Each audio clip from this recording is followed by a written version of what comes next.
है, नंदगांव चलना है, तो हमारी इतनी हालत ठीक नहीं है कि हम सामान ले जा सकें वहां तक। पहले पैदल यात्रा करते थे संत महात्मा, गाड़ी या घोड़ा होते नहीं थे उनके पास। तो कहा सामान भारी है, हम अकेले ले नहीं जा पाएंगे, एक काम करो आप हमारे साथ में चलो, आप हमारा सामान ले लेना, तो अपन नंदगांव चलते हैं। तो ब्रजराज ने कहा ठीक है महात्मा जी। अब महात्मा जी की आज्ञा, बोले ठीक है महाराज चलेंगे, कोई दिक्कत नहीं। पर महात्मा जी ने कहा सुनो ब्रजराज, अपन चलेंगे ऐसे कि अपन सुबह जल्दी लौट आए, क्योंकि जेठ का था महीना, गर्मी हो रही थी। तो बोले ऐसे चलेंगे कि अपन जल्दी सुबह 9-10 बजे तक लौट के आ जाएं अपने घर। बोले ठीक है महाराज चलेंगे।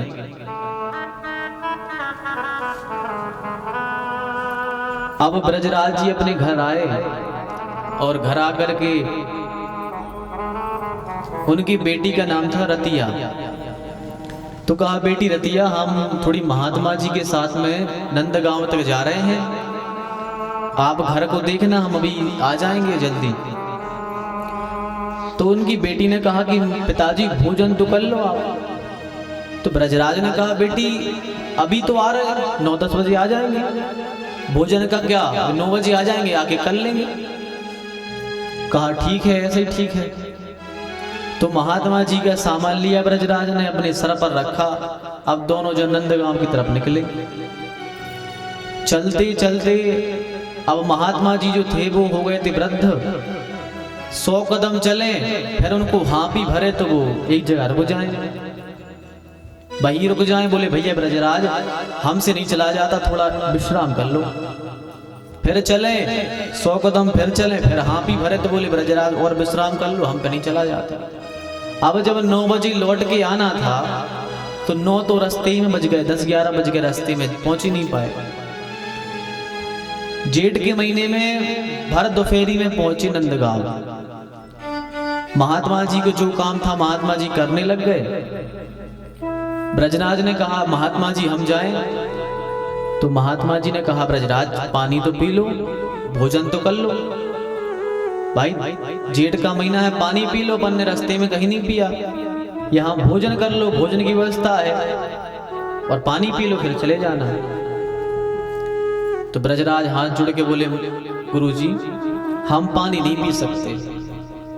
बोले क्यों क्यों नहीं पी सकते पानी? तो ब्रजराज ने कहा हम पानी इसलिए नहीं पी सकते हैं क्योंकि ये हमारी बेटी का ससुराल है, हमारी बेटी का ये ससुराल है, और कहते हैं कि ससुराल में पानी नहीं पीना चाहिए, ससुराल में अपनी बेटी के घर का पानी या भोजन नहीं करना चाहिए, सियाने लोग कहते हैं। तो ब्रजराज ने कहा कि हम नहीं करेंगे, हमारी बेटी का ससुराल है, यहाँ भोजन भी नहीं करेंगे, पानी भी नहीं पिएंगे। महात्मा जी ने कहा तुम्हारी बेटी का तो अभी विवाह नहीं हुआ, तुम्हारी बेटी तो कुंवारी है अभी, फिर कैसे ससुराल बन गया? तो ब्रजराज ने हाथ जोड़ के कहा बोले महात्मा जी हम हैं बरसाने के, और राधा रानी को हम मानते अपनी बेटी, राधा रानी को हम मानते बेटी, और नंदगांव ये कन्हैया का घर है, तो हमारी बेटी का ससुराल हुआ कि नहीं? अब देखो आप भक्त की पराकाष्ठा, कब भगवान अवतार लेके आए थे, कितने वर्ष हो गए, कितने वर्षों पहले राधा रानी का कृष्ण जी का अवतार हुआ था, लेकिन भक्त अभी तक अपनी बेटी मान रहा अपने भाव से, और अभी तक नंदगांव में जाके एक गिलास पानी भी नहीं पी रहा। जी भक्ति देखो आप भक्तों की, आप ब्रज में जाके देखो, आपको एक से एक भक्त मिलेंगे, एक से एक भक्त मिलेंगे जो अपनी कल्पना के बाहर है, ऐसी ऐसी भक्ति करते मिलेंगे आपको ब्रज में। अब बताओ कब की भगवान द्वापर की घटना को अभी अपनी बेटी मार रहा, कह रहा कि हम पानी नहीं पिएंगे, हमारी बेटी का ससुराल है ये। तो महात्मा जी ने कहा फिर क्या करोगे? बोले हम तो अब धीरे धीरे जा रहे हैं, अपने घर पहुंच जाएंगे तो घर पे जाके भोजन पानी कर लेंगे। तो गुरु जी को भी बड़ा बुरा लगे कि बताओ बेचारा हमारे साथ में आया, ना पानी पिया ना कुछ किया, और भूखा जा रहा है, दोपहर का समय, उसकी भी अवस्था कम से कम बूढ़ी अवस्था ही थी उसकी भी। अब यहाँ से ये चला तो अब प्यास के कारण गला बिल्कुल सूख गया। गर्मी के समय में भोजन ना मिले तो चल भी जाएगा, लेकिन पानी के बिन तो बिल्कुल नहीं चलता गर्मी के समय में।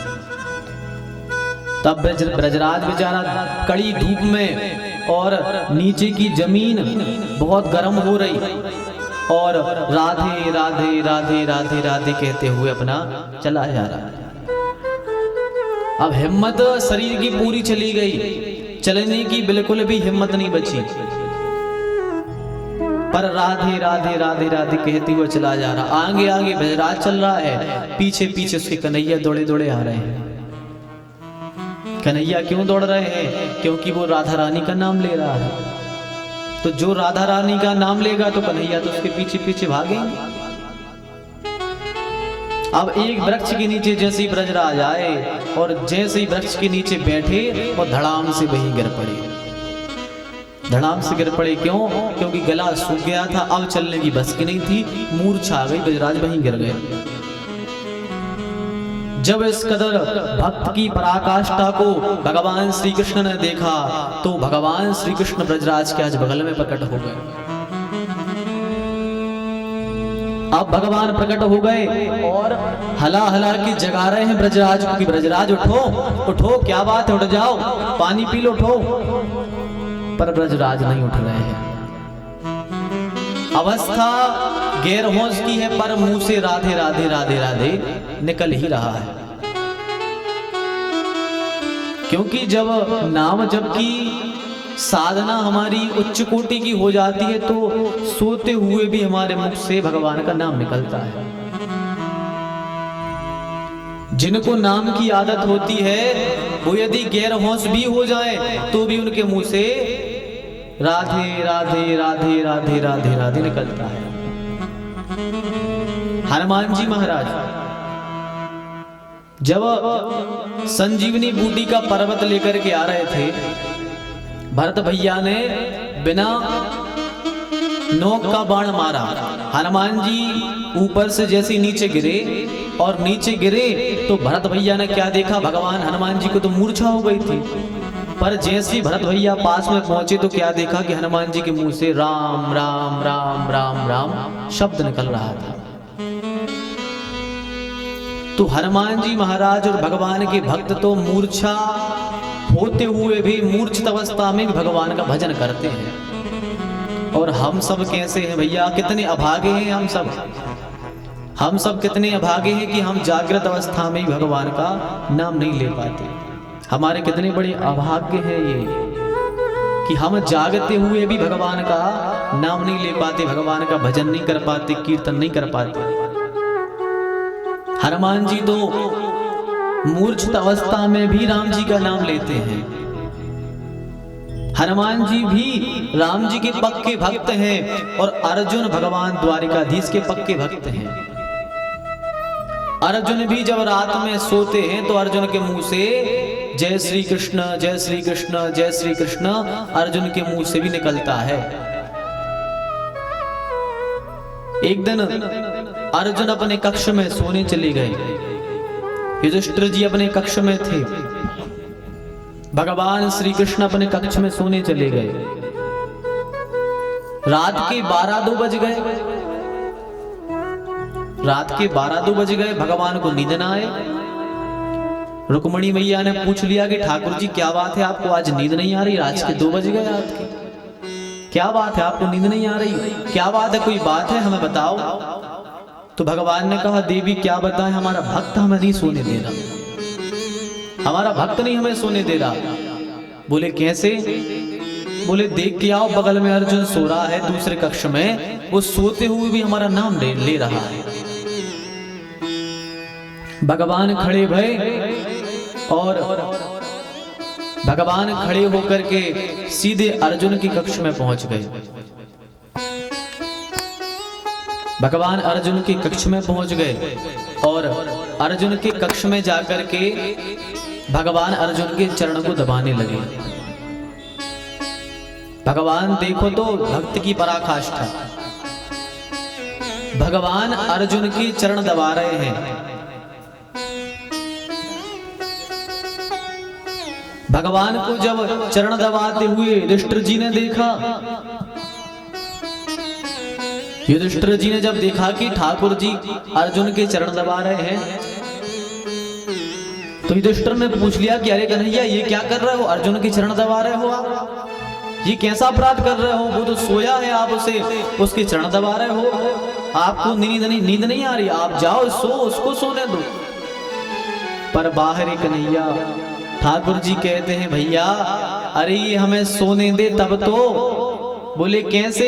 बोले जरा इसके मुंह के यहाँ कान लगा के तो देखो, ये सोते हुए भी जय श्री कृष्ण जय श्री कृष्ण जय श्री कृष्ण बोल रहा है, तो इसे हम सोच रहे हैं कि ये सो जाए तो हम चैन से जाके सो जाएं, ये तो सोने नहीं दे रहा हमें,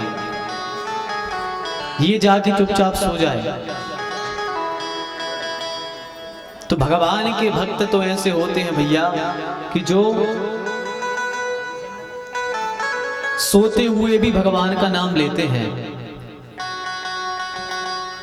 यदि हम कम से कम सोते हुए भगवान का नाम ना ले सकें तो कम से कम हम जागृत अवस्था में तो भगवान का नाम ले लें। जागते हुए भगवान का जप करें, भगवान का भजन करें, इतना तो हम कर सकते हैं। यदि इतनी बड़ी साधना हमारी नहीं है कि सोते हुए भगवान का नाम निकल पाए, तो कम से कम भैया इस श्वास श्वास से भगवान का नाम लेते रहो। जितने जगह हैं जिस समय तक, तब तक तो भगवान का कम से कम नाम लो। तो ब्रजराज मूर्छित हो गए और भगवान राधा जी का नाम ले रहे हैं। जय श्री राधे जय श्री राधे।